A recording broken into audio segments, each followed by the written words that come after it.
So, one of the most important parts of being a leader is the ability to give up your own personal desires for the good of the collective. But that becomes a bit of a problem when you're constantly having to be a leader. If you don't have any time to pursue what you want and instead constantly have to be focusing on others, well, personally, I'd say that's not very healthy. Let's take a look at why. Noire, also known as Blackheart, Noire, Noah, Soon Goddess. She's undoubtedly one of the most popular characters in the entire franchise, and has appeared in every single installment.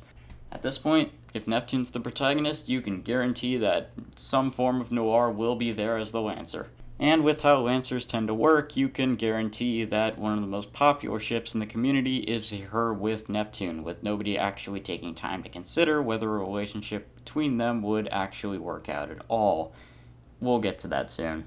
But for now, let's take a look at Noire on her own. You know, as she tends to be.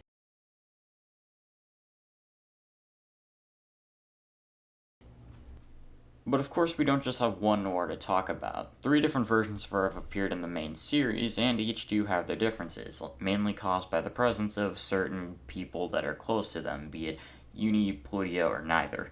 So I'll be going over each one by one, and due to being in a separate canon and easily being the simplest character arc-wise, I'm going to start with the Superdimension version.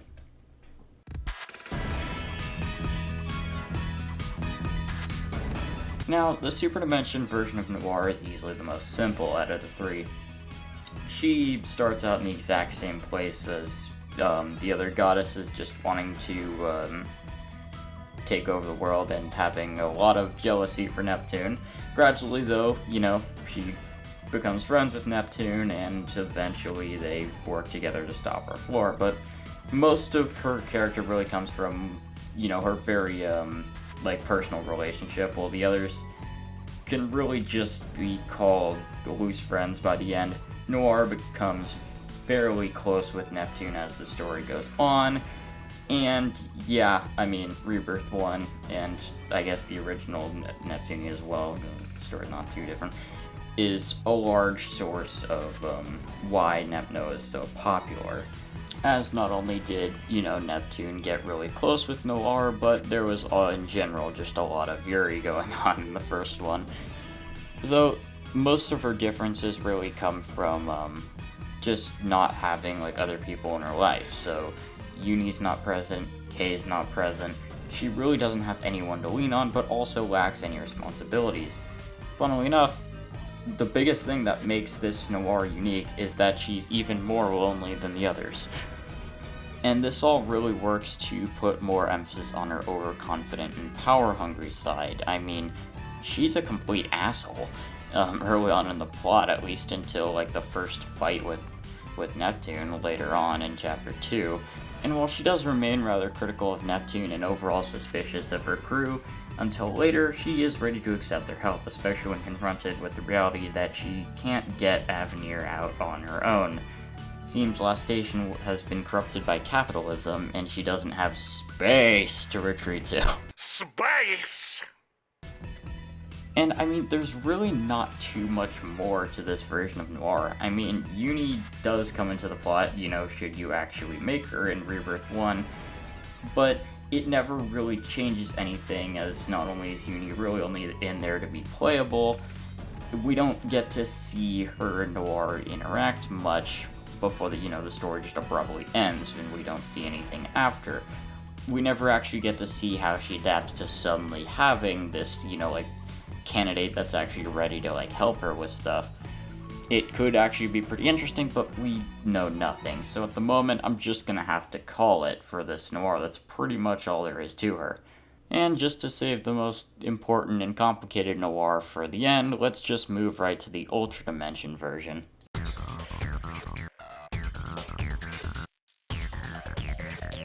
Now, the Ultradimension version of Noire has 2 major differences that separate her from the others. The first is her friendship with Plutia. The two have been friends for quite a while as far as we know, and it seems they were even together before Plutia became a CPU. The second is that before the plot of Victory/Reaper 3, whatever, she wasn't actually a CPU. In fact, she became a CPU after meeting Hyperdimension Neptune. These two changes sort of work together to make Noire overall just more open to people. I mean, yeah, there was a bit of like initial tension due to, Neptune landing on her and all, but they weren't as on bad of the terms, and that was largely helped not only by Noire already having Plutia in her life, which, Plutia's not actually too different from Neptune, and Noire, not having CPU duties to attend to due to not being a CPU meant she was more receptive of, just hanging out and, like, having friends and all. Funnily enough, this Noire is actually the least loner out of the three, and that's really her biggest difference. Aside from that, this Noire is actually fairly close to the Superdimension version, especially when she does become a CPU. Due to not having Uni and K, she becomes very much like the Superdimension version. Though, I guess overall it takes less, convincing, because she's already sort of part of the team. She doesn't need to, go off on her own and struggle against something and then get the help of her friends. No, she's already part of the group, but she does become a true Lancer, and I'd say it's actually a bit from, I'd say at this point she actually starts developing the same sort of jealousy she initially had towards Neptune in the Superdimension. I mean, Neptune having experience as a CPU is probably showing her up a bit, and plus the attention has, shifted a bit towards, getting Neptune home, especially since Nepgear's here as well. The whole situation with Pishi and all, yeah. She's probably actually starting to feel a bit left out, as if she's become, nothing more than a side character, which realistically she probably is. But of course, her relationship with the others is improved, and by the end, she's really sort of complete. I mean, she never does get a version of Uni, like the Superdimension version of her, so... And now, she's kind of complete. We really just have a version of Noire that doesn't have a Uni and thus doesn't really have like any future potential, because with the relationship with Noire and Uni, there is still some development that could be done even after, Mark II. But this one, it's kind of just over, and I feel like that's a big reason why the Ultradimension hasn't been brought back, because what are we gonna do with her? And I guess this could be said with the other Ultradimension CPUs as well. With the exceptions, of course, of Bori and Pishi. But, yeah. I mean, what would we do? There's no real way we could develop her besides giving her a version of Uni. But at that point, it seems like we'd just be kind of ripping off the others, so... Yeah. I mean, that's really all I have to say about the Ultradimension version of Noire. She's just kind of done. And it leaves it a bit questionable, like, could the Ultradimension even come back because of that?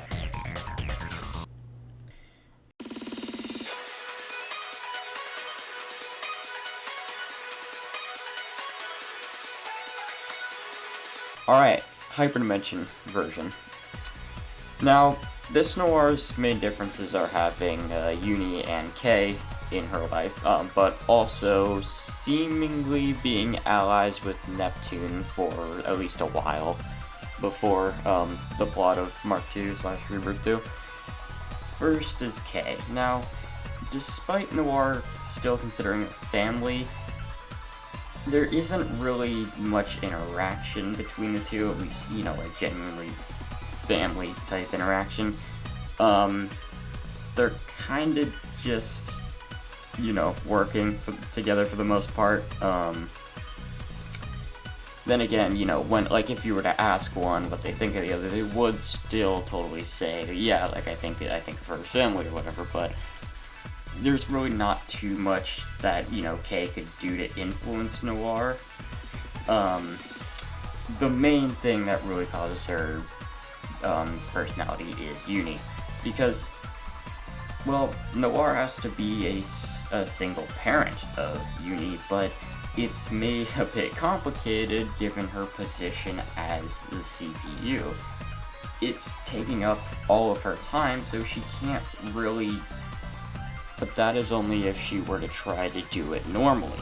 See, Noire's kind of developed a special method for parenting Uni, and that is, like, through work. She has Uni, you know, learn stuff and, essentially just, like, take care of herself through work, giving her, constant, like, assignments and stuff, and only teaching her the basics of what she knows and letting her develop this on her own.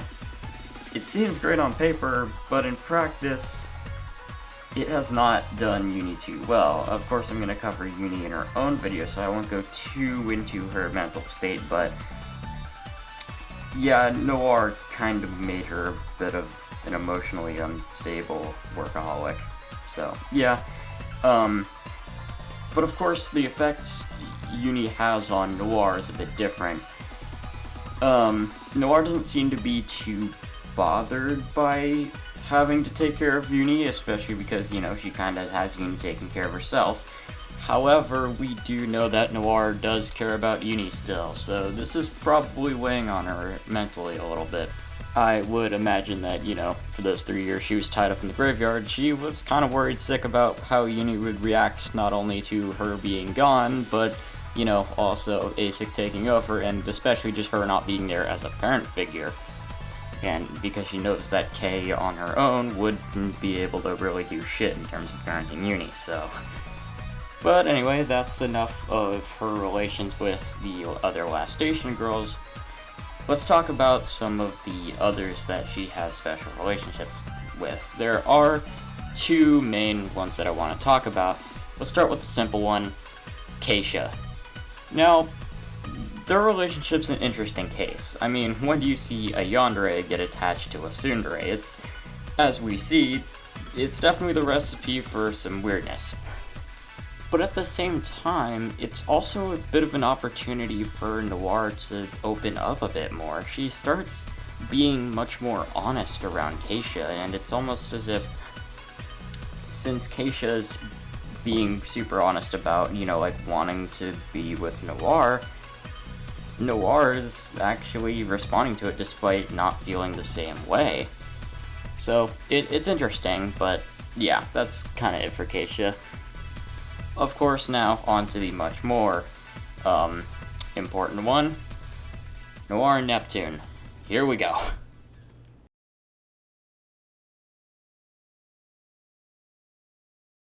But we're not actually going to start with the whole NepNowa thing. Instead, we're going to start with their, ideologies. See, they probably have the biggest, like, clash in how they do things in the entire series, with, Noire essentially micromanaging every little part of her nation and just constantly being filled with work.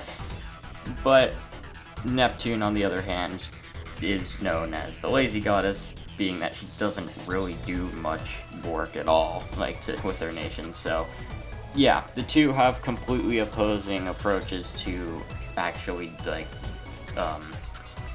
managing their nation, being the CPU. However, something's a bit off about Noire in this. Every time she gets pulled away from her work for some reason, she tends to enjoy it, as long as, you know, it's not like something that's just downright bad. I mean, yeah, it seems like she actually likes every single, like, outing that she actually has. It's almost as if she doesn't want to be as much of a workaholic, but can't pull herself away from that. So, what would I make of this? Well, I think Neptune and Noire actually have the same goal. It's to enjoy life, but also be successful.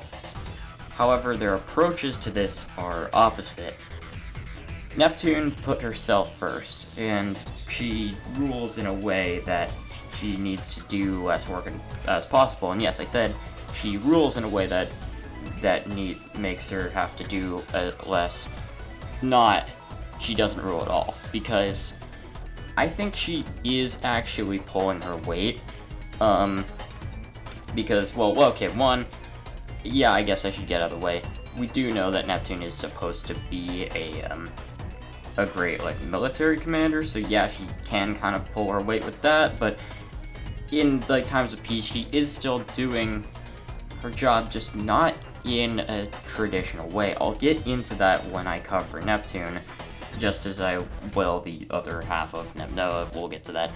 But I think Neptune is actually doing it. She's just figured out a way that makes her, it so she has to do less, sitting, like, doing paperwork as possible. However, nobody's either realized that, or they think it's, it's not good, and haven't actually realized that Neptune has been quite successful. But anyway, back to Noire. Noire took the other way.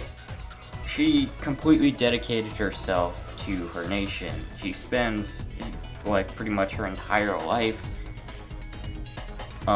just doing CPU work, and, well, if anything, I would say that, yeah, she knows that she's successful and she knows it, but I think she regrets her choice, but now knows that she can't really go back.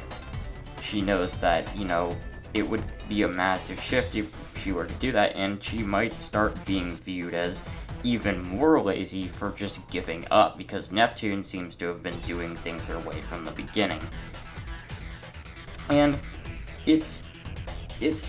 yeah, Noire wants to be like Neptune, but can't. It's part of this overwhelming jealousy that Noire has towards Neptune that I think is, it's kind of, it's hard to tell what that could come up. I mean, on one hand, it could lead to, like, just downright war with Noire wanting to actually, like, take down Neptune, but Noire is a tsundere, and note, I've been calling her throughout this video a tsundere, so, the kind that's actually, like, into somebody. So now we get on to NepNowa. I think Noire's jealousy managed to manifest in a way that actually caused her to start developing feelings. While, yes, most of the NepNowa development is done in the Superdimension, so, it's not canon to this version of her, we do still see that it is kind of the same for her here. I mean, she's really in the exact same place as she was, at least, like, at the end of Rebirth 1. So, what does this mean? Well, it's just more reason to, make the plot of Rebirth 1 canon. Really no reason to have to, you just have to change up a few things. I think I gotta make just, a video on that, like, trying to canonize the plot of Rebirth 1, making it fit in, but whatever. Yeah, so, long story short, I think Noire is totally into Neptune in the exact same way, that she is in, like, Rebirth 1. The problem comes with Neptune. Once again, I'm gonna cover Neptune's psychology when I actually, get to her, but long story short, I think Neptune wants to reciprocate Noire's feelings, but she can't. She's just unable to, and Noire hasn't realized that yet. It's a bit tragic, and I do kind of want to see where that goes, whether Neptune will find the capability to have these feelings again, or if they'll remain in the dark, and Noire will have to mature enough to the point where she actually realizes that this can't work out. So yeah, what I'm saying is that I don't believe in NepNowa. Please don't hate me. Anyway, yeah, I just don't believe it can work out. However, Noire does still have feelings for Neptune, so it could work out. It just, not right now. We need some character development before it will, but at the same time, I do feel like it would kind of do some damage to Neptune, whether she were to, actually, start a relationship with someone, whatever. But yeah, that's really what I think of their relationship. I think it would be also interesting to give the two a bit of a connected backstory, like if they have met before, maybe Neptune was already a CPU before Noire, and possibly is like part of the reason that Noire is a CPU, and it could have proven an interesting start to their relationship, because at the moment, Noire's feelings for Neptune do seem a little bit out of the blue. Well, we do know there's some jealousy that could possibly like develop into wanting to be with her, but yeah, I think there could be a little bit more development on their relationship. Yeah,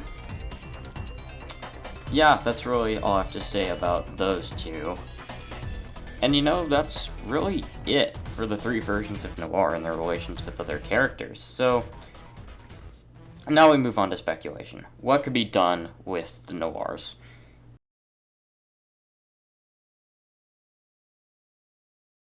And more specifically, how could we continue and conclude her character arc? Because it's definitely nowhere near over. She's still got her own problems and such, you know.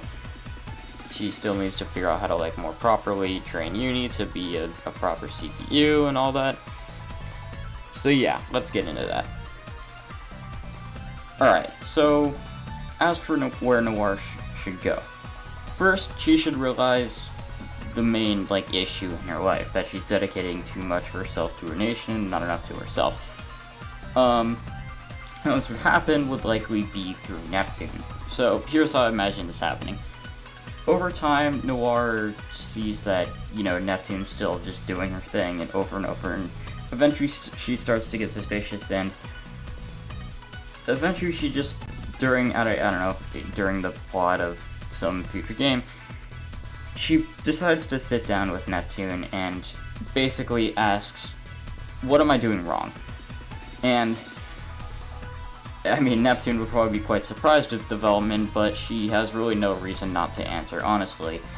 Of course, this is Neptune, she's gonna be a bit biased, and Noire knows this, but she's gonna say what's just the first thing that comes to her mind. Noire, you're putting too much of yourself to this nation. You're dedicating the entirety of yourself to Last Station and not caring about yourself. But Noire can't get it out of her mind. Is she actually putting too much of herself into Last Station and not caring about herself? Does Neptune actually have a point here? But then she realizes that Planet Neptune's been doing fine, even though Neptune is how she is. So while Neptune may not be perfect in the way she lives, she probably does have a point. However, there's another problem here. Last Station's built around how Noire currently rules, and so she realizes that there would need to be some pretty significant changes made in order to actually allow Last Station to be more sustainable if Noire were to even slightly start adapting more towards Neptune's style. So this leads to her not really doing anything at the moment. However, over time it would kind of build on her, and eventually, without really putting too much thought into, say, you know, like whether Uni would actually be ready to rule and stuff, she just gives up and realizes that in order to put more time into herself, she probably just needs to stop being the CPU. And, of course, this would come as a massive shock when she announces it to the entire cast. Neptune would probably have the suspicion that that's what their conversation was going to lead up to. She'd never really expected it in the moment, but she's pretty easily able to connect the dots once everything's kinda gone down. Of course, it's devastating for Uni. Not only is she probably not ready to take over her sister's rule as CPU, but also, you know, Noire's plans on going off and just, you know, living on her own, spending some time for herself, and it's kind of devastating. She loses her only real parent figure and now has to adjust to this massive responsibility without the one person that's been kind of helping her out the entire time. Now, this is where, you know, Uni could have some significant development of herself, and likely Nepgear could also get involved, as at the moment she's probably very well ready to take over a CPU, say, like, were anything to happen to Neptune, which obviously hasn't here, so she could actually step in and help Uni get used to this role. This could lead to more development between them. I'll cover that next time. But overall, yeah, nothing really too terrible happens, but Noire kind of just leaves. I'd imagine it would be for, you know, she would, like, leave through during the plot of one game, and then her eventual return would be, like halfway through the plot of the next game or whatever, in some epic moment. I'll get to that in a second, but yeah. Noire leaves really just to reflect on herself and everyone else, including eventually Neptune. She kind of goes there. Once again, I'll talk about that in a second, but it's also just to, you know, find a reason to enjoy life, because previously she's just been living for Last Station and nothing more. She hasn't been living for herself. So yeah, she goes off and does that, and effectively, Noire's gone for a while. I'd imagine it would probably end up being, like, you know, 5 years or something. Anyway, on to the next part. Noire's return. I'd imagine it would be during some, you know, epic moment, like they're fighting and everyone's, like, knocked down, but then suddenly Noire comes in and is able to land the finishing blow when no one else can. But of course, after that, we kind of have to, like, formally reintroduce this new version of Noire. So, what exactly is she like? Well, let's start off with her new look. Well, first of all, I'd imagine when she became CPU, Noire wasn't entirely done growing yet, so she probably will have actually gotten a little bit bigger. I'd imagine her final height would be somewhere in between, you know, where she previously was and adult Neptune. That seems about right. Her hair, well, it's largely the same. I'd imagine now she'd have gotten rid of the twin tails, actually. That's not obviously the most mature looking haircut, and she'd probably want to kind of, you know, do that as a way to show off that, you know, this is a new version of her. She's gotten a lot different. I'd imagine she'd kind of keep it, though. She'd just go to a single ponytail. It would essentially just be one of her twin tails, but, you know, coming out of the back of her head instead of either of the sides. Lastly, at the end of her hair, just a personal preference, maybe add like a little fade to white at the end, just as a reference to Blackheart, because obviously at this point Blackheart no longer exists. The moment she gave up her power, Blackheart kind of just was gone, and the two they don't have like two different personalities, so I'd imagine nobody would actually mourn the loss, but just as a little, you know, throwback to that, maybe she dyed the end of her hair white, just to make a little callback to that. But now, what would she wear now? What would be her standard outfit?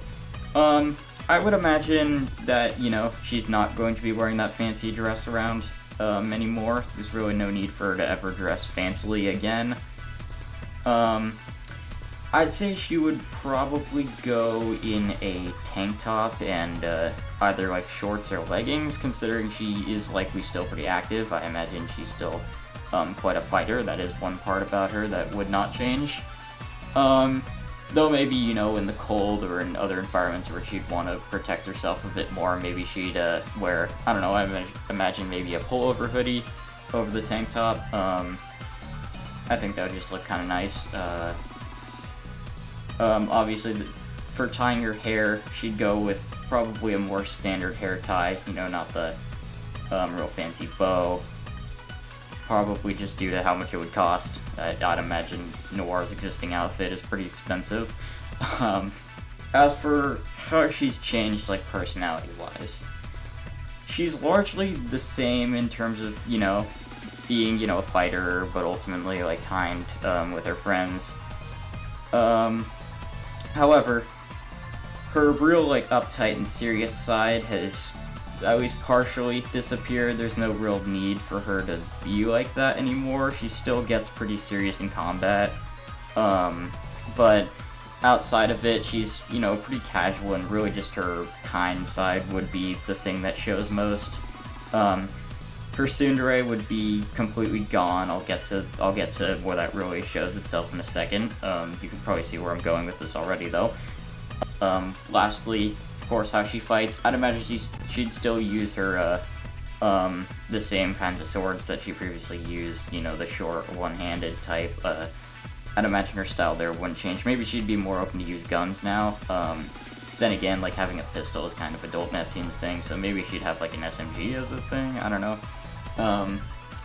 I guess it's kind of just up to whatever. I don't really imagine like a specific larger gun that Noire would use. The only gun we've seen her use is like a just really fucking ancient, so I'd imagine no, that probably shouldn't have never been a thing, you know, like in a sci-fi type environment, but whatever. Anyway, back to, you know, her role in the plot. So, she'd come back, it would be a, you know, pretty, warm welcome, you could probably expect, but, pretty immediately she'd, want to have a bit of a private conversation with Neptune. See, she kind of reflected on her relationships with everyone, but most prominently, of course, was Neptune. In the time of her absence, she's kind of come to realize what the true situation with her and Neptune is, that it really can't work out between them, but she does still love Neptune, and so, she confesses. It's really just for closure more than anything. She understands that it's been weighing on them, both of them, pretty hard. Neptune kind of regretfully because she knows she can't do it, and obviously Noire is kind of just, you know, all tsundere, like, can't stop, you know, thinking about that. So yeah, it's really just for closure, and they do get it. Noire confesses, and as expected, Neptune, you know, turns her down and explains why. Neptune and Noire is like, yeah, I kind of realized that, so, yeah, Noire really just becomes a good friend for the rest of the time, and ultimately, though, of course, how would her character arc end? Well, there's one thing that's really still, like, up in the air, not only to, like, the player, but also to the characters. What is Noire's deal with her, you know, like, with her loyalty to Last Station? Is it still present or anything? And ultimately, this is where I'd have sort of the end of her arc be. She would kind of revert to her earlier self in one last, thing, as the situation would come where, you know, it'd be super dire, and really she's the only one that can do something, but she's not, like, powerful enough to, you know, easily stop, whatever, you know, bad thing is happening, likely to actual, like, Last Station itself. And so she proves her, continuing loyalty as the former CPU of Last Station by sacrificing herself for it. Yes, I plan on killing off Noire. Ultimately,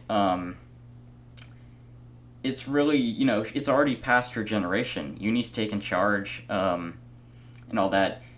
Noire has found enjoyment in her own life and feels, like, complete as a person. And ultimately, I don't really see any better way to show that she is still herself and is still loyal to the nation that she probably did a lot of work in shaping and served with so much loyalty for so long, than to have her go out for it in a probably quite literal blaze of glory, considering her fire magic. Yeah, that's really how I would end the Hyperdimension version of Noire's character arc. And I said the Hyperdimension because, yeah, there's a bit of a problem here. The Ultradimension version of her. If Noire were to give up her role as CPU and leave, or just die in any way, that version could probably just come in and take her role. Uni might not even become the CPU, or at least would become the CPU only in name. The other version of Noire would do everything, and ultimately, I feel like Noire specifically, the Ultradimension version of her, would actually end up adapting and becoming a lot like the Hyperdimension one, so it wouldn't really feel like she's, like, actually gone. So something would probably have to be done about the Ultradimension version of her, either beforehand. That's probably true for the other two, like, exact copy Ultradimension versions, the Blanc and Vert as well, but, yeah, whatever. For this to work, something will have to be done about them, because ultimately we have two Noires, and while they do have their differences, they're just a little too similar and could probably become like each other with a bit more development. So, yeah, that's probably going to have to be the first problem that would have to be solved for any of this to actually work. But yeah, that's really how I would put an end to Noir's arc. I feel like it really ties up all her loose ends and gives her a natural and honorable ending. And I guess for this video, that's mostly it. The last thing I have to say is a bit of an addendum to what I had about NepNowa, because I really couldn't fit this in anywhere else. The Superdimension. That canon kind of plays by its own rules a lot more. The backstory of the CPUs is a lot more, seems to be very simple. And,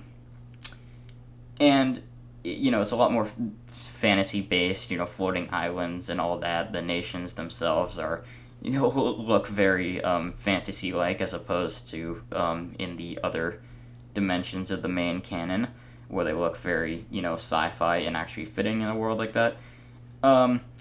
So the point I'm trying to make here is that the Superdimension follows its own rules, so maybe NepNowa could actually work out there, because I don't really see, once again, I'll explain in my video on Neptune, but I don't think the same problem with her being unable to reciprocate Noir's feelings would still be present, or at least could easily be undone with a little bit more character development for her, so